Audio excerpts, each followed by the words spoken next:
ഏതായാലും ഞാൻ ആ വെല്ലുവിളിയിലേക്ക് വരാം. ബഹുമാനായ BJP നേതാവിനോട് പ്രതികരിച്ചുകൊണ്ട് BJP നേതാവ് ഇവിടെ പറഞ്ഞു ഈ സേവാഭാരതിയുടെ കാര്യമൊക്കെ അവരെന്തെങ്കിലും നല്ല കാര്യം ചെയ്തിട്ടുണ്ടെങ്കിൽ ഞാനതിനെ എതിർക്കുന്നില്ല. പക്ഷെ ഒന്ന് കാണണം, അങ്ങനെ ഒരു പ്രവർത്തനം കേരളത്തിലായി അവർ ചെയ്തിട്ടുണ്ടെങ്കിൽ ഈ തെരഞ്ഞെടുപ്പിൽ നിങ്ങൾക്ക് അത് വലിയ നേട്ടമായി വരേണ്ടതായിരുന്നു. കാരണം ജനങ്ങൾക്ക് അറിയുമല്ലോ, അവരുടെ ജീവിതത്തിൽ നേരിട്ട് ഇടപെട്ടതല്ലേ. പക്ഷെ അവർ ഞങ്ങളോടൊപ്പമാണ് നിന്നത്. കാരണം സർക്കാർ കൊടുത്ത കിറ്റിനെ കുറിച്ച് മാത്രമേ ഞാനിവിടെ പറഞ്ഞുള്ളൂ. ഇടതുപക്ഷ പ്രസ്ഥാനങ്ങൾ, പാർട്ടി, DYFI എല്ലാം വൻതോതിൽ ഈ പ്രവർത്തനം നടത്തിയിട്ടുണ്ട്. അതൊക്കെ ജനങ്ങൾ കാണുന്നുമുണ്ട്. ഈ വറുതിയുടെ കാലത്ത് അവരുടെ വീടുകളിലേക്ക് വന്നതും സഹായിച്ചതും ആര് എന്നവർ കാണുന്നുണ്ട്. അതും തെരഞ്ഞെടുപ്പിൽ പ്രതിഫലിച്ചിട്ടുണ്ടാവാം. മറിച്ച് നിങ്ങൾ അങ്ങനെ ഒരു പ്രവർത്തനം നടത്തിയാൽ അതിൻ്റെ ഒരു മികവ് നിങ്ങൾക്ക് കിട്ടേണ്ടതായിരുന്നു. പിന്നെ കേന്ദ്ര സർക്കാർ നൽകിയ സഹായങ്ങളെ കുറിച്ച് പറഞ്ഞു. കേന്ദ്രത്തിൻ്റെ ഉത്തരവാദിത്വമുണ്ട്. ഇവിടെ നിന്ന് പിരിച്ചു കൊണ്ടുപോകുന്ന നികുതിയുണ്ട്. ഇപ്പോൾ 1 രൂപ ഇവിടെ നിന്ന് കേന്ദ്രത്തിലേക്ക് പിരിച്ചു കൊണ്ടുപോകുമ്പോൾ അതിൻ്റെ കണക്ക് നോക്കിയാൽ ഏതാണ്ട് 40 പൈസയിൽ താഴെയാണ് വിവിധ പദ്ധതികൾ നമുക്ക് കിട്ടുന്നത്. UPക്കോ അല്ലെങ്കിൽ മറ്റ് ഉത്തരേന്ത്യൻ സംസ്ഥാനങ്ങളിലോ നോക്കിയാൽ അത് 1 രൂപയിൽ കൂടുതലുമാണ്. ആ ഡിസ്പാരിറ്റി, ആ അസന്തുലിതാവസ്ഥ നമ്മൾ ചർച്ച ചെയ്യേണ്ടതാണ്. അതവിടെ നിൽക്കട്ടെ. പിന്നെ പല പദ്ധതികളിലും ഇപ്പോൾ കിറ്റ് കൊടുക്കുന്നു. അത് CMDRFലെ പൈസയാണ്. ഇപ്പോൾ അദ്ദേഹം ഇവിടെ സ്കൂളുകളുടെ കാര്യം പറഞ്ഞു. 1000 കുട്ടികളിൽ കൂടുതൽ പഠിക്കുന്ന കേരളത്തിലെ എല്ലാ സർക്കാർ വിദ്യാലയങ്ങൾക്കും ചുരുങ്ങിയത് 3 കോടി രൂപ കെട്ടിട നിർമ്മാണത്തിന് അനുവദിച്ചു. ഒരു പൈസ പോലും കേന്ദ്രത്തിന്റെ പൈസയല്ല. സ്കൂളുകൾ, ആ നവീകരണ പ്രവർത്തനങ്ങൾ, അതെല്ലാം പൂർണ്ണമായി സംസ്ഥാന ഗവൺമെന്റിന്റെ പണം തന്നെയാണ്. ഇപ്പൊ കേന്ദ്രത്തിന്റെ വിഹിതം ഉള്ളതുണ്ട്. ഇപ്പൊ ലൈഫ് പദ്ധതിയുടെ ഭാഗമായിട്ട് ഒരു ഭാഗം, മുഴുവനല്ല, ഒരു ഭാഗം വീടുകൾ, അതിൽ 72,000 രൂപയാണ് കേന്ദ്ര സഹായം. 3,28,000 രൂപ ഇവിടെയാണ്, കേരളത്തിന്റെ പൈസയാണ്. അപ്പൊ ഇതെല്ലാം ജനങ്ങളുടെ മുമ്പിൽ ശരിക്കും ചർച്ച ചെയ്യുകയാണ് വേണ്ടത്. പിന്നെ വേറൊരു കാര്യം മനസ്സിലാക്കേണ്ടത്, കേരളം സമ്പൂർണ്ണ സാക്ഷരതയുള്ള നാടാണ്. കാര്യങ്ങൾ ജനങ്ങൾ സ്വമേധയാ മനസ്സിലാക്കും. ഞാനും നിങ്ങളും എന്ത് തന്നെ പറഞ്ഞാലും അതിനപ്പുറത്ത് ജനങ്ങൾ വസ്തുത മനസ്സിലാക്കും. ഇപ്പൊ വോട്ട് ചെയ്യാൻ പോകുന്ന ആള് ഗ്യാസ് സിലിണ്ടറിന് വില കൂടി എന്നുള്ളത് നമ്മൾ പറയേണ്ട കാര്യമുണ്ടോ? അയാളുടെ ജീവിതത്തിൽ അത് മനസ്സിലാക്കുകയാണ്. പെട്രോൾ അടിക്കാൻ പമ്പിൽ പോകുമ്പോൾ ഇന്നലെ കൊടുത്ത പൈസയല്ല ഇന്ന് കൊടുക്കേണ്ടി വരുന്നത്. ഇത് പ്രചരണങ്ങൾക്കപ്പുറത്ത് ജനങ്ങൾ ജീവിതത്തിൽ അനുഭവിക്കുകയാണ്. ആ വിലക്കയറ്റം, പെട്രോളിയം ഉൽപ്പന്നങ്ങളുടെ നീതീകരിക്കാനാവാത്ത വിലക്കയറ്റം ഉൾപ്പെടെ ജനങ്ങളുടെ മുൻപാകെ ഉണ്ട്. അത് നമ്മൾ വിസ്മരിക്കരുത് എന്ന് മാത്രം ഞാൻ അദ്ദേഹത്തോട് സൂചിപ്പിക്കുന്നു. പിന്നെ കോൺഗ്രസ് നേതാവ്, എനിക്ക് വലിയ അത്ഭുതം തോന്നുന്നു. അദ്ദേഹം കോൺഗ്രസിന്റെ മുതിർന്ന നേതാവാണ്. എനിക്ക് തോന്നുന്നു ഒരു വലിയ ദുരന്ത മുഖത്ത് നിൽക്കുമ്പോൾ അദ്ദേഹത്തെ പോലെ കോൺഗ്രസിനോട് സ്നേഹമുള്ള നേതാക്കന്മാർ ഇങ്ങനെയൊക്കെ പറഞ്ഞിട്ട് സ്വയം ആശ്വസിക്കാനും കൂടെയുള്ളവരെ പിടിച്ചു നിർത്താനും നടത്തുന്ന ഒരു ശ്രമമായിട്ട് ഞാൻ കാണുന്നുള്ളൂ. അടുത്ത തെരഞ്ഞെടുപ്പിൽ ഇടതുപക്ഷക്കാർ ഈ ഗവൺമെന്റിനെതിരെ വോട്ട് ചെയ്യുമെന്നാണ് അദ്ദേഹം പറഞ്ഞത്. അടുത്ത തെരഞ്ഞെടുപ്പിൽ കോൺഗ്രസ് ഉണ്ടാവുമോ എന്നുള്ളതാണ് സംശയം. അതാ പറഞ്ഞത്, DCC ജനറൽ സെക്രട്ടറി പാർട്ടി വിട്ടു. ഇത് അവിടെ മാത്രം നിൽക്കുവോ? ഇപ്പൊ KPCCയുടെ വർക്കിംഗ് പ്രസിഡന്റിന്റെ സ്റ്റേറ്റ്മെന്റ് ഇന്ന് ഞാൻ വായിച്ചു. ഇങ്ങനെയാണെങ്കിൽ തുടരാൻ പറ്റില്ല, അദ്ദേഹം തുടരുന്നില്ല എന്ന് പറയുന്നത്. ഇങ്ങനെയാണെങ്കിൽ നിങ്ങളുടെ KPCCയുടെ വർക്കിംഗ് പ്രസിഡന്റ് തന്നെ തുടരാനില്ല എന്ന് പറയുന്നു. പത്രസമ്മേളനം വിളിച്ചു പറയുന്നു. പരസ്യമല്ലേ? DCC ജനറൽ സെക്രട്ടറി രാജിവെച്ച് പത്രക്കുറിപ്പ് ഇറക്കിയിരിക്കുന്നു. സംഗതി പൊളിയാണ്, മുങ്ങുകയാണ്. ഇന്ത്യ മുഴുവൻ മുങ്ങി. കേരളത്തിലെ സ്ഥിതി ഇപ്പൊ ഞാൻ പറയുകയാണ്. നിങ്ങൾ പറയാണ് ഈ കഴിഞ്ഞ തെരഞ്ഞെടുപ്പിലെ വോട്ടിംഗ് നോക്കണ്ട, ഇനി വരും. ആ വരുന്ന തെരഞ്ഞെടുപ്പിന്റെ റിസൾട്ട് എന്തായിരിക്കും എന്നുള്ളതും അത് താങ്ങാനുള്ള കരുത്ത് നിങ്ങൾക്കുണ്ടാകണമെന്നും നിങ്ങൾ ആഗ്രഹിക്കുക, അല്ലെങ്കിൽ അതിനുവേണ്ടി പ്രവർത്തിക്കുകയോ ചെയ്യട്ടെ എന്ന് മാത്രമേ ഞാനിവിടെ പറയുന്നുള്ളൂ. ഈ വികസന പ്രവർത്തനങ്ങൾ പറഞ്ഞും ചൂണ്ടിക്കാണിച്ചും തന്നെ ഞങ്ങൾ ജനങ്ങൾക്കിടയിൽ പ്രവർത്തിക്കും. അങ്ങനെ തന്നെ ഞങ്ങൾ മുൻപോട്ട് പോവുകയും ചെയ്യും. പിന്നെ അങ്ങിവിടെ ഈ സന്നദ്ധ പ്രവർത്തനത്തെ കുറിച്ച് പറഞ്ഞു. ഈ സമയത്ത് യൂത്ത് കോൺഗ്രസ് നടത്തിയ പ്രവർത്തനം എന്താ? അല്ലെങ്കിൽ കോൺഗ്രസ് നടത്തിയ പ്രവർത്തനം എന്താ? നിങ്ങൾ നടത്തിയ ഒരു സന്നദ്ധ ജീവകാരുണ്യ പ്രവർത്തനം എന്താണ്? എന്നിട്ട് നിങ്ങൾ ഒരു ബന്ധവുമില്ലാതെ വളരെ സബ്സ്റ്റാൻഡേർഡായി പറയുന്നു പാർട്ടി സെക്രട്ടറിയുടെ മകൻ മയക്കുമരുന്ന് കേസിൽ അദ്ദേഹം ജയിലിലാണ് എന്ന് സത്യം. ആ കേസ് അദ്ദേഹം ഏറ്റെടുക്കട്ടെ എന്നും ആ വക്കാലത്ത് ഞങ്ങൾ ഇല്ലാന്നും ഞങ്ങൾ പറഞ്ഞാണ്. അത് മയക്കുമരുന്ന് കേസാണോ? എന്തിനാ ഇങ്ങനെ കള്ളം പറയുന്നത്? ഇന്നലെ എന്താണ് നാർക്കോട്ടിക് ബ്യൂറോ കൊടുത്തായിട്ട് വാർത്ത വന്നത്? അദ്ദേഹത്തെ പ്രതി ചേർക്കാൻ തെളിവില്ല എന്നല്ലേ? അദ്ദേഹത്തിന്റെ പേരിൽ ഉള്ള കേസ് പറയൂ. ആ കേസിന് സമാനമായ കേസാണ് നിങ്ങളുടെ ദേശീയ നേതാവ് സോണിയാഗാന്ധിയുടെയും മകന്റെയും പേരിലുള്ള PMLA ആക്ട് പ്രകാരം കേസ്. ജയിലിൽ കിടന്നു ചിദംബരവും മകനും, അച്ഛനും മകനും. നമ്മൾ ഈ ചർച്ച നടത്തുന്ന സമയത്ത് വെറുതെ ജയിക്കാൻ വേണ്ടി ഇത്തരം കാര്യങ്ങൾ പറയരുത്. അങ്ങനെ പറഞ്ഞു കഴിഞ്ഞാൽ ആരൊക്കെ പ്രതികളാണ്, ഏതൊക്കെ കേസിൽ എന്ന് പറയണം. നിങ്ങളുടെ ദേശീയ നേതാവായ മലയാളി ദേശീയ നേതാവിന്റെ മകനല്ലേ 108 കുംഭകോണത്തിൽ ED സ്വത്ത് മരവിപ്പിച്ചത്? എനിക്ക് വേണമെങ്കിൽ അത് പറഞ്ഞുകൂടെ? അങ്ങനെ എത്ര മക്കളുടെയും ഭാര്യമാരുടെയും മരുമക്കളുടെയും പേരിലുള്ള സാമ്പത്തിക കുറ്റകൃത്യങ്ങളെ കുറിച്ച് നമ്മുടെ മുൻപിലുണ്ട്.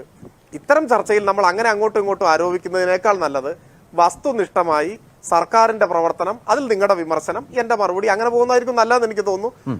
എൻ്റെ ഒരു അഭിപ്രായം മാത്രമാണ്. പിന്നെ പാവപ്പെട്ടവർ മാത്രം ആക്രി വെറുക്കാൻ പോയിന്ന്. അങ്ങ് ശരിയായിട്ട് ഇതൊക്കെ മനസ്സിലാക്ക്. ഡിവൈഎഫ്ഐയുടെ നേതാക്കന്മാരായ ജനപ്രതിനിധികൾ MLA-മാർ ഉൾപ്പെടെ ഉള്ളവരാണ്. ആ സംഘടന പൂർണ്ണമായിട്ടാണ് ഈ പ്രവർത്തനം നടത്തിയത്. അതല്ലാതെ ഞങ്ങളുടെ ഇടയിൽ ഈ താഴ്കീഴ് ബന്ധമൊന്നുമില്ല. ഒരു പ്രവർത്തനം നടത്തുമ്പോൾ എല്ലാവരും അതിൽ പങ്കാളികളാവുകയാണ് ചെയ്യുന്നത്. ഞാൻ ഇത്രേ പറയുന്നുള്ളൂ, നിങ്ങളും ഇങ്ങനെയൊക്കെ ചെയ്യണം. ഒരു ദുരന്തം വരുന്ന സമയത്ത് ഒറ്റുകൊടുക്കാൻ നിൽക്കരുത്, കാല് വാരരുത്, ഹൈക്കോടതിയുടെ ഇടപെടലിന് വേണ്ടിയിട്ട് നിൽക്കരുത്. ശരി, ഈ ജനങ്ങൾ പുച്ഛിക്കുന്ന കാര്യങ്ങൾ നിങ്ങൾ ചെയ്യരുത്. നിങ്ങളും സന്നദ്ധ പ്രവർത്തനം ചെയ്യേ, ജീവകാരുണ്യ പ്രവർത്തനം ചെയ്യേ, നിങ്ങളാവുന്നത് ചെയ്യേ, എന്നിട്ട് നിങ്ങൾ പറ. യെസ്, പക്ഷേ ഏതായാലും ഇനി നമ്മുടെ മുമ്പിൽ വളരെ കുറച്ച് മാസങ്ങളേ ഉള്ളൂ. ഇനിയിപ്പോ ഇതൊക്കെ ചെയ്ത് തിരിച്ച് നല്ല സർട്ടിഫിക്കറ്റ് വാങ്ങിച്ച് ജനങ്ങളുടെ മുമ്പിൽ പോയി വോട്ട് ചോദിക്കാൻ ഏതായാലും നിർഭാഗ്യവശാൽ അവർക്ക് മുമ്പിൽ സ്വരാജിന്റെ ഉപദേശം സ്വീകരിച്ചാൽ സമയമില്ല എന്നൊരു പ്രശ്നമുണ്ട്. സാമ്യമില്ലാത്ത ഒരു മഹാപരാജയത്തിന്റെ മുന്നിൽ അടിപതറി വീണ് കിടക്കുന്നവരുടെ വിലാപങ്ങളാണ്. ആ വിലാപങ്ങൾക്ക്, നിരാശാഭരിതരുടെ വിലാപങ്ങളുടെ വില മാത്രമേ ഉള്ളൂ. ഒരു കാര്യം മാത്രം ഞാൻ പറയാം, ഇങ്ങനെ തുടരാനില്ല എന്ന് KPCC വർക്കിംഗ് പ്രസിഡന്റ്, ഇപ്പോൾ അരൂർ MLA ആയ മഹിളാ കോൺഗ്രസ് നേതാവിന്റെ സ്റ്റേറ്റ്മെന്റ് ഇപ്പം ഞാൻ മീഡിയയിൽ കണ്ടത്, അരോചകമായ വാർത്താ സമ്മേളനങ്ങളല്ലാതെ KPCC എന്തു ചെയ്തു എന്നാണ്. DCC ജനറൽ സെക്രട്ടറിയുടെ രാജിയാണ് ചർച്ചയിൽ ഞാൻ സൂചിപ്പിച്ചത്. പൊളിഞ്ഞടുങ്ങി താറുമാറായി താഴെ വീഴുകയാണ്. ഇവരൊക്കെ ഇപ്പോൾ ഈ ചർച്ചയിൽ പങ്കെടുത്ത് ഈ പറയുന്നത് കേൾക്കുമ്പോൾ ജനങ്ങൾ അതിനെ എങ്ങനെ എടുക്കുന്നു അവർ വിലയിരുത്തട്ടെ. BJPയുടെ വോട്ടിംഗ് ഷെയറിന്റെ കാര്യമൊക്കെ ഞാനിവിടെ സൂചിപ്പിച്ചു. ഒരു സംശയവും വേണ്ട, ജനങ്ങളുടെ ഒരു വിധിയെഴുത്താണ് കഴിഞ്ഞത്. അത് പഞ്ചായത്ത് പ്രസിഡന്റ് എന്ന് പറഞ്ഞിട്ട് കുറച്ച് കാണണ്ട. ബഹുമാനായ ഉമ്മൻചാണ്ടി പറഞ്ഞത് ജില്ലാ പഞ്ചായത്ത് തെരഞ്ഞെടുപ്പ് പൊളിറ്റിക്കലാണെന്നാണ് പറഞ്ഞത്. ഞാനല്ലെന്നേ, അദ്ദേഹം പറഞ്ഞതിനെ ഇദ്ദേഹം കേൾക്കുന്നില്ലേ? പൊളിറ്റിക്കലായ വോട്ടിംഗ് നടക്കുന്നത് ജില്ലാ പഞ്ചായത്ത് തെരഞ്ഞെടുപ്പിൽ അദ്ദേഹം പറഞ്ഞു. ആ ജില്ലാ പഞ്ചായത്തിൽ 11 ജില്ലയും ജയിച്ച് 12ാം ജില്ലയിൽ സമനില പിടിച്ച് കേരള ചരിത്രത്തിലെ ഐതിഹാസിക വിജയം നേടി നിൽക്കുകയാണ് ഇടതുമുന്നണി. ഈ മുന്നണി തുടരണമെന്ന് ജനം ആഗ്രഹിക്കുകയാണ്. ജനം ആഗ്രഹിച്ചാൽ ആ ആഗ്രഹം വേണ്ടെന്ന് പറയാൻ നമുക്ക് എന്ത് അധികാരം? ജനം തീരുമാനിച്ചു. ജനം ആഗ്രഹിക്കുന്ന ഇടതുഭരണം വരും എന്ന കാര്യത്തിൽ ഈ ഘട്ടത്തിൽ സംശയം പ്രകടിപ്പിക്കുന്നവരെ ജനങ്ങൾ എങ്ങനെ വിലയിരുത്തുമെന്ന് അവർ പരിശോധിക്കട്ടെ. പരാജയത്തിന്റെ മുൻപിൽ ജനവിരുദ്ധ ശക്തികൾ എന്നും പറയുന്ന ന്യായമാണ് ബഹുമാന്യനായ കോൺഗ്രസ് പ്രതിനിധിയോടെ പറയുന്നത്. നിങ്ങൾ നോക്കൂ, കേരളത്തിൽ വോട്ട് ചെയ്ത ജനങ്ങൾക്കൊന്നും ഒരു വിവരവുമില്ല. അവർ ചർച്ച ചെയ്യേണ്ടതൊന്നും ചർച്ച ചെയ്തില്ല. അതുകൊണ്ട് അവർക്കൊരു തെറ്റ് പറ്റി, അതുകൊണ്ട് അവർ വേണമെങ്കിൽ തിരുത്തിക്കോട്ടെ എന്നുള്ള മനോഭാവമല്ലേ? ആ മനോഭാവത്തെ ഒന്നും ഞാനൊന്നും പറയുന്നില്ല. ഈ ചർച്ച കേൾക്കുന്ന ജനങ്ങളും വിലയിരുത്തട്ടെ. പക്ഷെ അദ്ദേഹം പറഞ്ഞിട്ടുള്ള ചില കാര്യങ്ങളുണ്ട്, വസ്തുതാവിരുദ്ധമായ കാര്യങ്ങൾ. അതിനോട് മാത്രം പ്രതികരിക്കാം. ഒന്ന്, അദ്ദേഹം പറഞ്ഞു കഴിഞ്ഞ പഞ്ചായത്ത് തെരഞ്ഞെടുപ്പ് നടക്കുമ്പോൾ സോളാറൊന്നും ഇല്ല എന്ന് പറഞ്ഞു. അത് അദ്ദേഹത്തിന് പെശകാണ്. കഴിഞ്ഞ പഞ്ചായത്ത് തെരഞ്ഞെടുപ്പൊക്കെ നടക്കുന്നതിന് മുൻപാണ് സോളാർ വിഷയങ്ങളെല്ലാം പുറത്തു വന്നിട്ടുള്ളത്. അത് അദ്ദേഹത്തിൻ്റെ ഓർമ്മക്കുറവോ മറ്റുമാണ്. പിന്നെ അദ്ദേഹം എത്ര ലളിതവൽക്കരിച്ച് നിസ്സാരമായിട്ടാണ് പറയുന്നത്, ജില്ലാ പഞ്ചായത്ത് 2-3 വോട്ടോ എന്തോ കുറഞ്ഞു എന്നല്ലാതെ വേറെ കുഴപ്പമൊന്നും പറ്റിയില്ല എന്നാണ്. ഇവിടെ ഇലക്ഷൻ കമ്മീഷന്റെ വെബ്സൈറ്റിലെ സാങ്കേതിക തകരാറ് പരിഹരിച്ചിരിക്കുന്നു. ഇപ്പോൾ കൃത്യ കണക്കെല്ലാം പുറത്തു വന്നു. ഇതുവരെ അതിൽ പിടിച്ചു നിന്നിരുന്നു പല നേതാക്കന്മാരും. ഇപ്പോൾ കണക്ക് കൃത്യമായി വന്നു. 315 നിങ്ങൾക്ക് കിട്ടിയത് ഗ്രാമപഞ്ചായത്ത്, 376 ഇതുവരെ കരുതിയിരുന്നത്. അങ്ങനെ എല്ലാറ്റിലും ആ വ്യത്യാസം വന്നു. അപ്പോൾ അതുകൊണ്ട് യഥാർത്ഥ കണക്ക് അദ്ദേഹം ശ്രദ്ധിക്കണം എന്ന് മാത്രമേ പറയാനുള്ളൂ. ജില്ലാ പഞ്ചായത്ത് 2-3 ഒന്നും അല്ല. ജില്ലാ പഞ്ചായത്ത് 11 ഇടതുമുന്നണി ജയിച്ചു. ഈ ജില്ലാ പഞ്ചായത്ത് തെരഞ്ഞെടുപ്പൊക്കെ വന്നതിന് ശേഷമുള്ള, ഒരുപക്ഷെ ജില്ലാ കൗൺസിൽ ഇലക്ഷൻ കഴിഞ്ഞതിന് ശേഷമുള്ള ഏറ്റവും വലിയ വിജയമാണ് ഇടതുപക്ഷത്തിന് കിട്ടിയത്. വയനാട്ടിൽ തുല്യനിലയാണ്. 2 UDFന് ജയിക്കാൻ കഴിഞ്ഞത്. ഇനി കഴിഞ്ഞ തെരഞ്ഞെടുപ്പിൽ 178 ജില്ലാ പഞ്ചായത്ത് സീറ്റുകളിലാണ് ഇടതുപക്ഷം ജയിച്ചത്. UDF 146. ഈ തവണ അത് 178 ജയിച്ച ഇടതുപക്ഷം 212 ഉയർന്നു. 146 ജയിച്ച നിങ്ങൾ 110 കുറഞ്ഞു. BJPക്ക് അന്ന് 3 ഉണ്ടായിരുന്നുള്ളത് 2 കുറഞ്ഞു. എന്നിട്ട് അദ്ദേഹം പറഞ്ഞു പഞ്ചായത്ത് തെരഞ്ഞെടുപ്പിൽ അങ്ങനെ രാഷ്ട്രീയമൊന്നും അല്ലല്ലോ എന്ന നിലയിൽ അഭിപ്രായം പറഞ്ഞു. അദ്ദേഹത്തിന്റെ നേതാവ് ബഹുമാനായ ശ്രീ ഉമ്മൻചാണ്ടി ഉൾപ്പെടെയുള്ളവർ കഴിഞ്ഞ ദിവസം വാർത്താ സമ്മേളനം നടത്തി പറഞ്ഞത് ഈ ജില്ലാ പഞ്ചായത്താണ് പൊളിറ്റിക്കൽ വോട്ടിംഗ്, ഗ്രാമപഞ്ചായത്ത് കുടുംബ ബന്ധങ്ങളും മറ്റുമൊക്കെ നോക്കിയാണെന്നാണ്. ഞാൻ അതിനോടൊന്നും തർക്കിക്കുന്നില്ല. ജില്ലാ പഞ്ചായത്ത് തെരഞ്ഞെടുപ്പ് എന്ന് പറഞ്ഞാൽ ഒരു ജില്ലാ പഞ്ചായത്ത് ഡിവിഷൻ ഒരു നിയമസഭാ മണ്ഡലത്തിന്റെ ഗണ്യമായ ഭാഗം വരും, 2-1, 3-1 വരും. അത് പൊളിറ്റിക്കൽ വോട്ടിംഗ് ആണെന്ന് പറഞ്ഞത് അങ്ങയുടെ നേതാക്കന്മാർ തന്നെയാണ്. അത് സത്യമാണ്. അങ്ങെന്താണ് അത് സമ്മതിക്കാത്തതെന്ന് എനിക്കറിയില്ല. പിന്നെ അവസാനം അദ്ദേഹം പറഞ്ഞത് വികസനമൊന്നുമില്ല, ഈ പറയുന്ന പോലെ ഒന്നും ഉണ്ടായിട്ടില്ല എന്നാണ്. നിങ്ങൾ ഇങ്ങനെ തന്നെ പറയണം. ടെലിവിഷൻ ചാനൽ ചർച്ചകളിൽ കഴിഞ്ഞ ദിവസങ്ങളിൽ ഞാൻ തന്നെ പല ചാനലിലും ആവർത്തിച്ചിരുന്നു, ഞങ്ങൾക്ക് ജനങ്ങളോട് പറയാനുള്ളത് വികസനം മാത്രമാണ്. ഞങ്ങൾ അവരോട് പറയും, നിങ്ങളുടെ കുട്ടികൾ പഠിക്കുന്ന സ്കൂൾ നോക്കൂ. സ്കൂളിൽ യാദൃച്ഛികമായി വന്ന മാറ്റമൊന്നുമല്ല കേട്ടോ. ക്ലാസ് മുറികൾ മുഴുവൻ ഹൈടെക് ആയതാണ് അദ്ദേഹം സൂചിപ്പിച്ചതൊന്നും. അതല്ല, അതൊന്ന്. അതിന് പകരം 100 കണക്കിന് കോടി രൂപയുടെ പുതിയ കെട്ടിടങ്ങൾ വന്നു. എൻ്റെ നിയമസഭാ നിയോജക മണ്ഡലത്തിൽ മാത്രം ഗവൺമെന്റ് സ്കൂളുകളും കോളേജുകളും വികസിപ്പിക്കാൻ 100 കോടിയോളം രൂപയാണ് അനുവദിച്ചത്. അതിന്റെ നിർമ്മാണം ചിലത് പൂർത്തിയായി, ചിലത് നടന്നുകൊണ്ടിരിക്കുന്നു. ഇത് ജനങ്ങൾ കാണുകയല്ലേ. ആശുപത്രിയിൽ വന്ന മാറ്റം, പുതിയ ആശുപത്രി കെട്ടിടങ്ങൾ, ഫാമിലി ഹെൽത്ത് സെന്റർ ആയപ്പോൾ വന്ന മാറ്റങ്ങൾ, ക്ഷേമ പെൻഷൻ ഇപ്പോൾ 1500 ആക്കുന്നു ഈ മാസം മുതൽ. ഇത് കഴിഞ്ഞ മാസം വരെ 1400 കിട്ടിയിരുന്നു. കിറ്റ് CPM പ്രവർത്തകരുടെ കയ്യിൽ കൊടുത്ത് വിട്ടു നോക്കി. അങ്ങ് എന്തൊക്കെയാണ് ഈ പറയുന്നത്?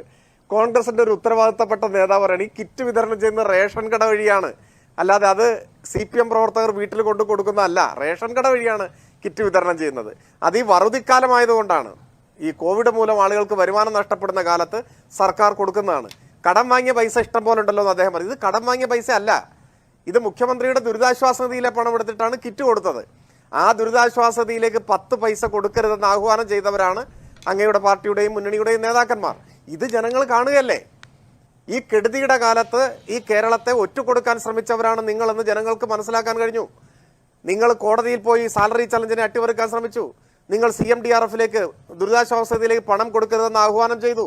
അപ്പൊ കമ്മ്യൂണിറ്റി കിച്ചണായിട്ടും കിറ്റായിട്ടും മറ്റ് സഹായങ്ങളായിട്ടും ഈ ഗവൺമെന്റ് നിന്നു. അതുകൊണ്ട് സ്വാഭാവികമായിട്ടും ആരോടൊപ്പം നിൽക്കും കേരളത്തിലെ ജനങ്ങൾ? ഇത് അവരുടെ അനുഭവത്തിൽ വരുന്ന കാര്യങ്ങളാണ്. ഒറ്റ ഫ്ലാഗ്ഷിപ്പ് പരിപാടി പോലും നടന്നില്ല എന്നൊക്കെ പറഞ്ഞു. അങ്ങ് എന്താണ് ഈ പറയുന്നത്? ഗെയിൽ പൈപ്പ് ലൈൻ പൂർത്തീകരിച്ചത് ഈ ഗവൺമെന്റ് അല്ലേ? എത്ര വലിയ അംഗീകാരം ജനങ്ങൾക്കിടയിൽ അതുണ്ടാക്കിയത് നിങ്ങൾ മനസ്സിലാക്കിയിട്ടുണ്ടോ? കേരളത്തിലെ മറ്റൊരു രാഷ്ട്രീയ പാർട്ടിയുടെ നേതാവ് ഈ ഗവൺമെന്റ് അധികാരത്തിൽ വന്നപ്പോൾ പറഞ്ഞു ഇതൊക്കെ പൂർത്തിയാക്കിയാൽ നിങ്ങളെ അംഗീകരിക്കാം. ഇപ്പോൾ അവർ മിണ്ടുന്നില്ല. പക്ഷേ അസാധ്യമെന്ന് കരുതിയത് സാധ്യമായി. K-ഫോൺ ഇപ്പോൾ ഉദ്ഘാടനം ചെയ്യാൻ പോകുന്നു.